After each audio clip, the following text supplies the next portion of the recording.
Alright, so it took me about 5 hours, but I finally got this entire thing wired up. So we still got 3 greens in each of the forward nacelles. Then there's essentially 2.5 reds in each of the rear. And when you last saw this, I had 12 white LEDs. I'm now up to 17, I think. 2, 4, 6, 10, 12, 14, 17 of them.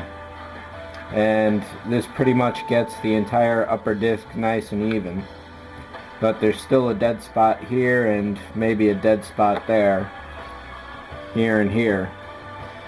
So whether I'll throw 2 more in there or not, I don't know. But I'm pretty psyched about it. And at this point, I'm just going to leave it on for the next 5-6 hours to make sure that it actually runs alright. Let me show you, give you a quick tour of the insides. So right now the main power is just taped down. So this copper tape worked out pretty well. It was just a matter of soldering everything down, and that was tough itself to do. But it got done, and this definitely turned into a bit of a bird's nest as far as all the wires go. I would like to have had this red one come down this way, but I cut it a little too short. That's okay, it got buried in the Sculpey. And the good thing about having all this Sculpey in here is that over time, and I mean a very long time, it will dry and solidify, exposed to air. So all these LEDs will be buried in there eventually. There's ways to soften it up later, but I pretty much want it to solidify at this point. I had initially been thinking I would wire the greens to each other so that if either one failed, they would both fail.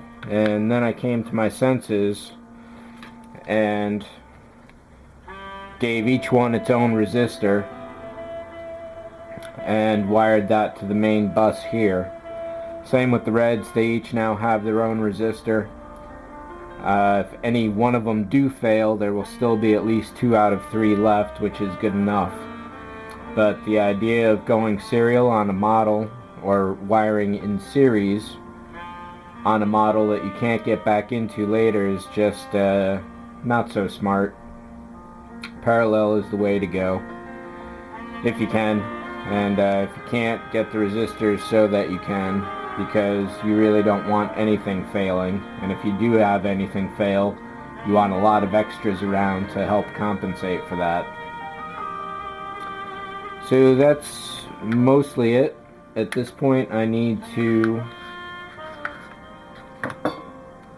fill up the wings next. The magnet is working out pretty well.